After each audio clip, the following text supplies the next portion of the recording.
Hey guys! This time we're going to catch ourselves a Weedle.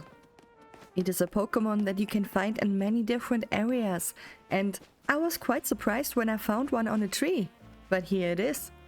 The easiest way to find yourself a Weedle is by going into the Wild Zone number 1, because they will spawn in any weather and a day and night here. But else, feel free to take a walk and see where you can find it. There are so many places. The Vert District itself, it is in sector 1, 2, 6 and 8 findable. And at full health with a normal Pokeball, they have a 43.9% chance to be caught. Good luck!